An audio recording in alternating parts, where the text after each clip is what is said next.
Vytvorili sme unikátny koncept aktívnej školskej chodby, ktorý sme obohatili o prednášky, diagnostiku a ako sa nám to podarilo.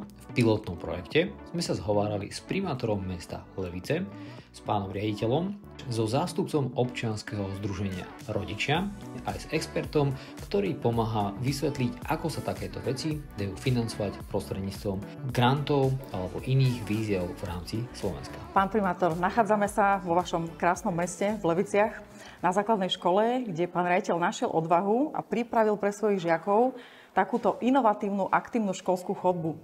Ako hodnotíte toto ako postoj mesta? Keď ma pán riaditeľ informoval pred niekoľkými týždňami o zámere iným spôsobom pristúpiť k pohybovej výchove, k aktívnemu životnému štýlu a dozvedel som sa prvé informácie o celom tomto programe, tak ma to veľmi zaujalo a nepochyboval som o tom, že pán riaditeľ túto myšlienku a myšlienky celého tohto programu dokáže nielen rozvinúť, ale aj naplniť. A že sa to naozaj podarilo, tak toho sme svedkami aj dnes pri našej dnešnej návšteve.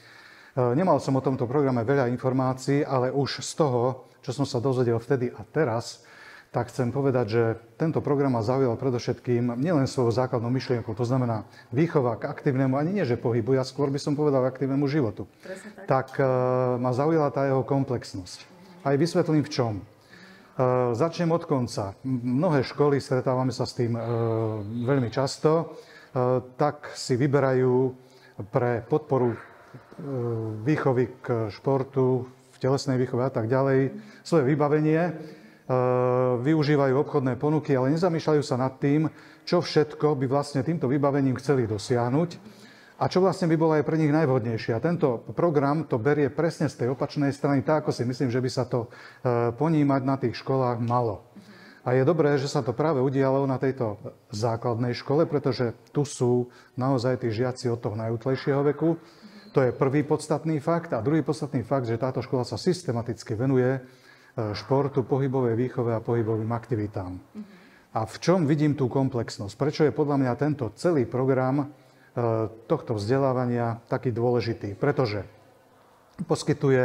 poskytuje metodiku, poskytuje prípravu študentov, poskytuje samozrejme vybavenie.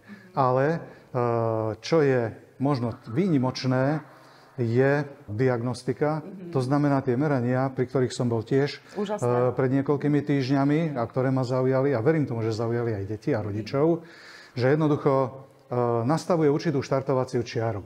A potom, po určitom čase, aj mňa osobne bude zaujímať, aké pokroky sa vďaka tomuto programu podarili dosiahnuť. A ešte jednu pridanú hodnotu by som rád zdôraznil pri tomto programe je, že tým, že sú tu voľne k dispozícii a bezpečne umiestnené všetky tieto prvky, tak vlastne umožňujú žiakom individuálne si nastaviť tú svoju vlastnú cestu a ten svoj vlastný rast. Chcem dosiahnuť svoje ciele rýchlejšie, chcem ich dosiahnuť pomalšie.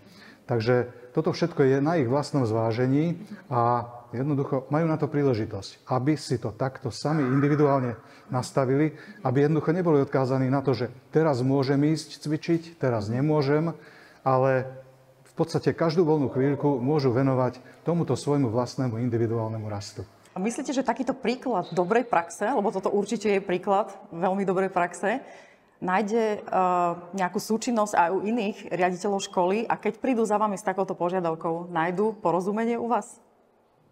No, v prvom rade, čo sa týka našich škôl levických, tak samozrejme môžem jednoznačne povedať, že určite nájdu podporu a nie len morálnu, ale pokiaľ to budeme vedieť podporiť akýmkoľvek iným spôsobom, veľmi radi to urobíme. Ale pokiaľ sa budú pýtať možno aj iní predstavitelia samospráv alebo iných škôl z iných miest, tak určite som presvedčený o tom, že im budem vedieť podať už overené informácie, pretože ja sem budem naozaj chodiť často a pán riaditeľ ma sem často pozýva do svojich priestorov na svoje aktivity.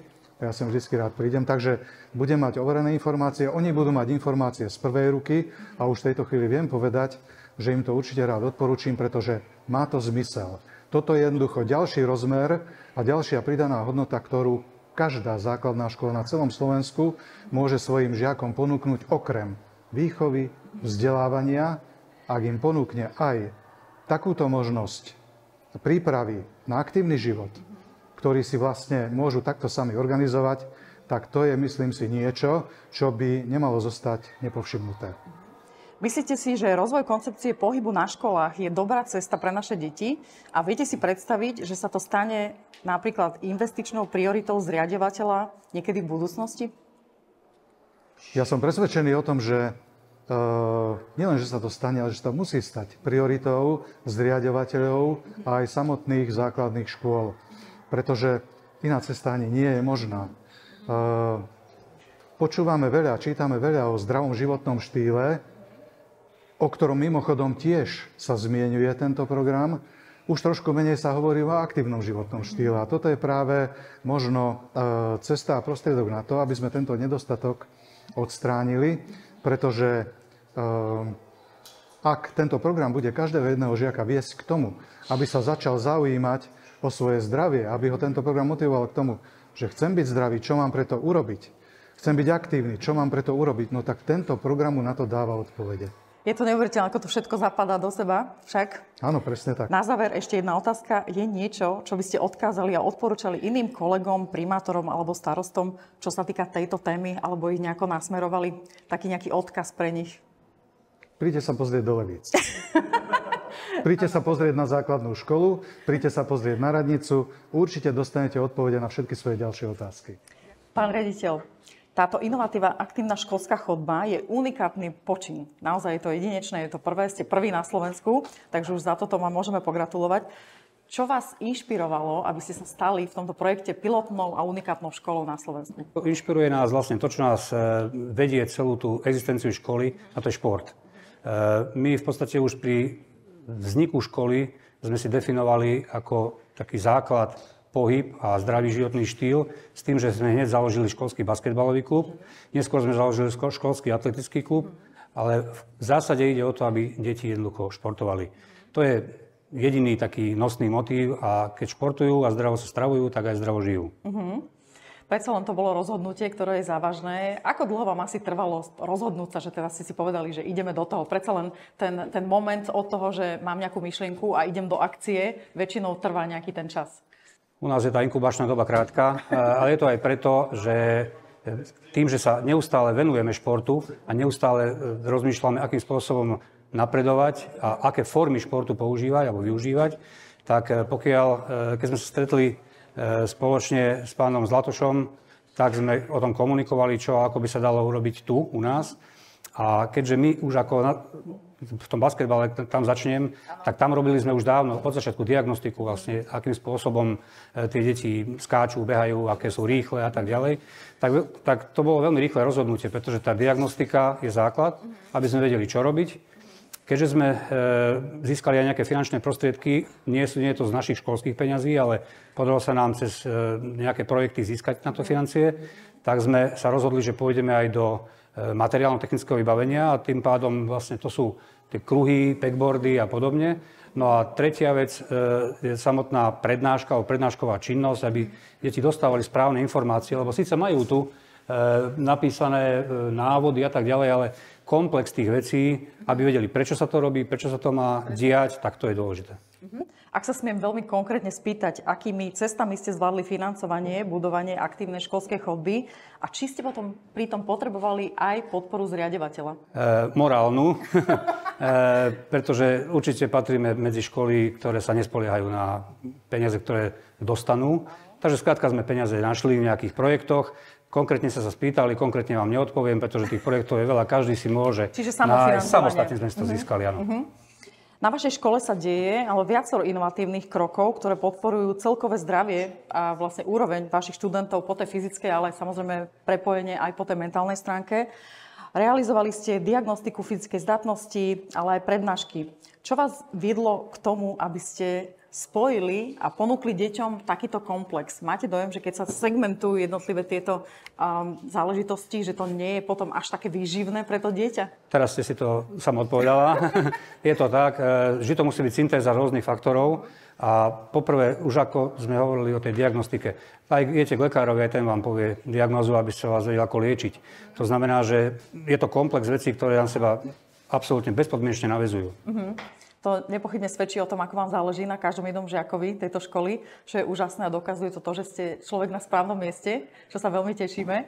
Máte nejaké ďalšie zaujímavé projekty alebo plány, inovácie, ktoré v najbližšej dobe pripravujete? Aké sú vaše vízie?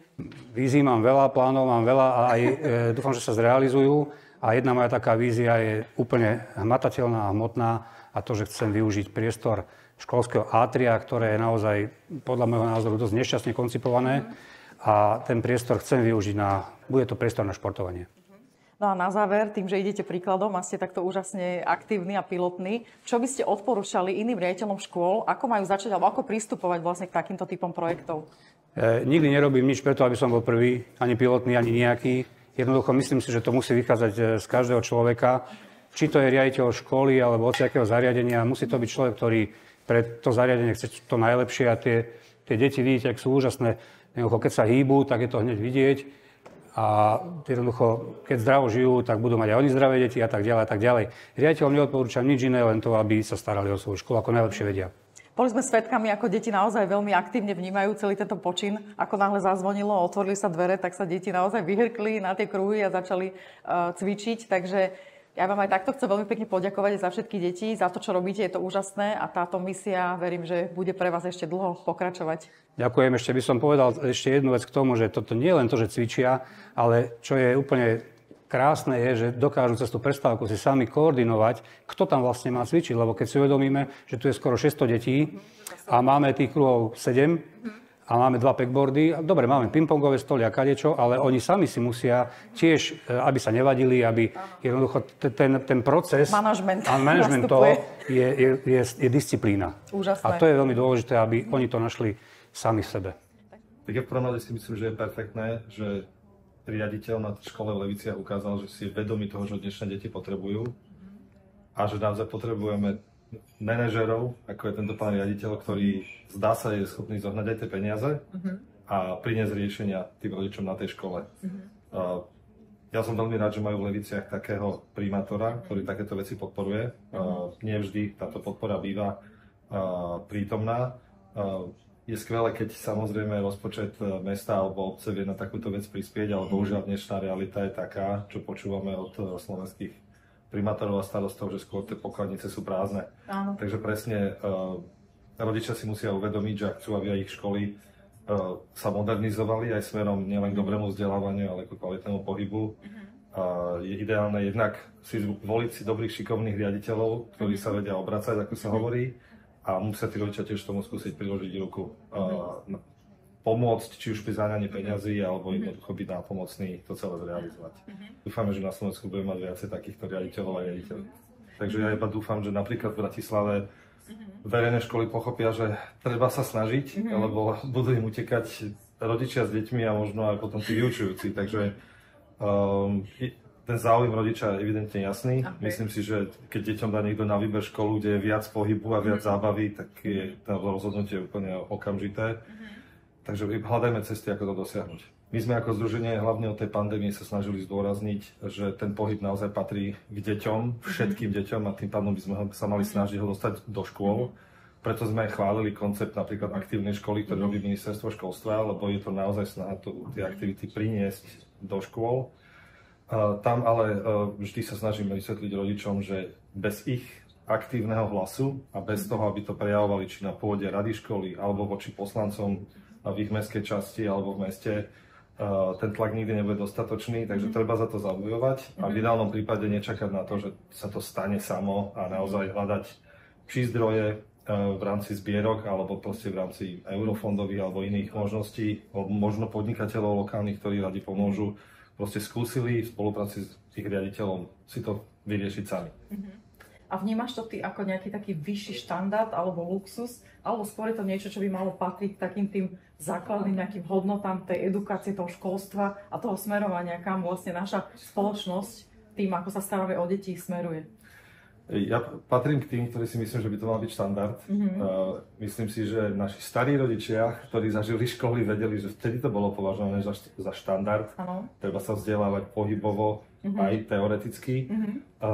Niekam sa nám to za posledné dekády vytratilo. Je vidieť, že krajiny okolo sveta a vôbec nevyhnutne nie len tie bohaté, aj krajiny, ktoré sú chudobnejšie ako my, si toto uvedomujú a vedia, že potrebujú zdravé a vzdelané deti. Takže jednoducho vedia, že jedno bez druhého nepôjde. Takže môjim snom je, že to bude štandard na našich školách, lebo tie deti si to zaslúžia.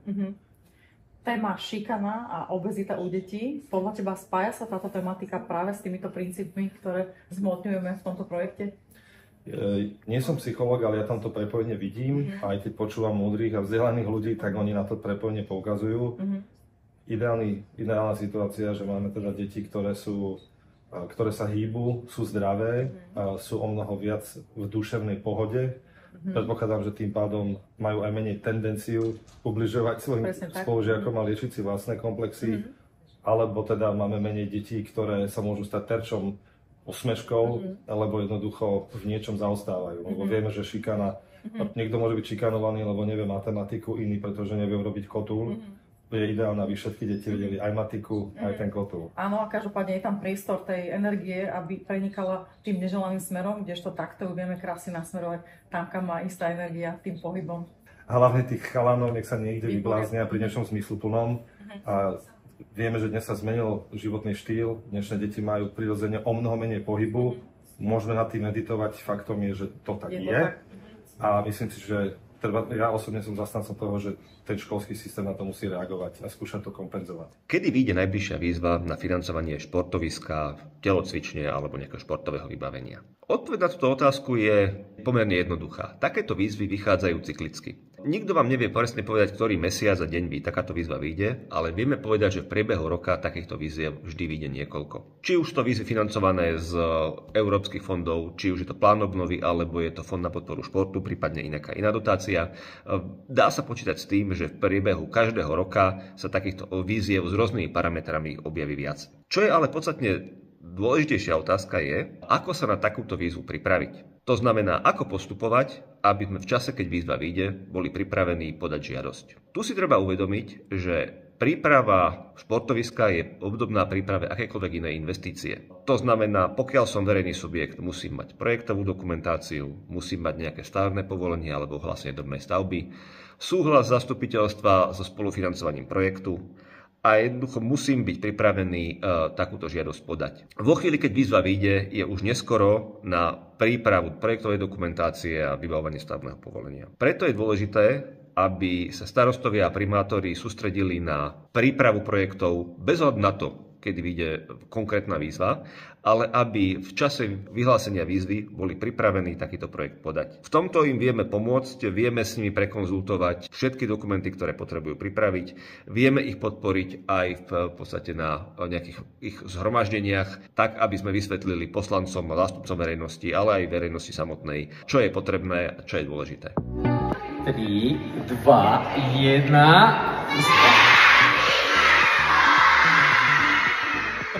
Dobre, zatleskajte si, decka.